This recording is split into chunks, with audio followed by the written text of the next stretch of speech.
Palisok. Joel Palisok. Yan ba yung Carlo Palacios? Yung Joel. Yung Joel Palisok. Nabi mo.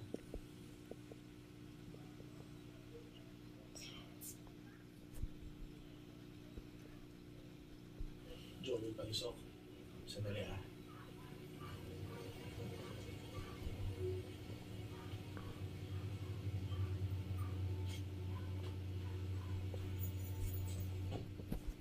Sorry sir, napilitan pa kayo pumunta ng Cavite.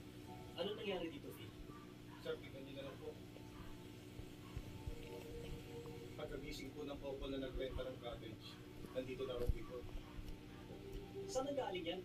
Ano to? Inalod mula sa dagat? Imposible po yun, sir. Sarado po yung mga pintuan. At saka low tide po kagabi. Tahimik na tahimik po ang dagat. Saan nga galing yung mga to?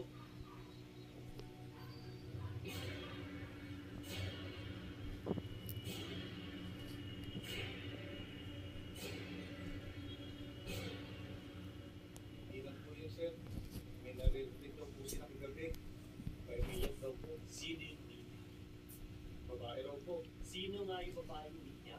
Akala po nila may nagrenta sa kabilang cottage. Pero wala naman pong tao sa magkabilaan. Noong una, akala po nila dito nila naririnig sa kabilang cottage. Pero hindi raw po pala. Saan ang galing? Dito raw po sa labas doon sa may bintana. Pero nung tinignan po na lalaki, wala naman daw pong tao. Pero may umiiyak. Wala naman palang nakakita eh. Pero sir, madalas na rin po kasi may nakakarinig na babae umiiyak. Marami na pong guest na nagko-complain na hindi makatulog dahil may umiiyak na babae. At wala ni isang nakakita ko sa galing yung umiiyak. Ako po, nakita ko po minsan pero sa malayuan.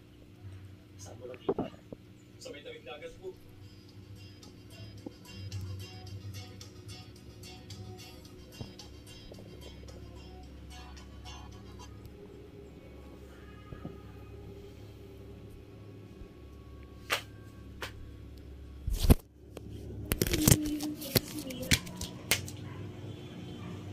Kami rin ni Benjo, hinahanap kami. Yung best friend ni Mia, si Trinidad Esterio, nakita na namin. Wala. Bakit?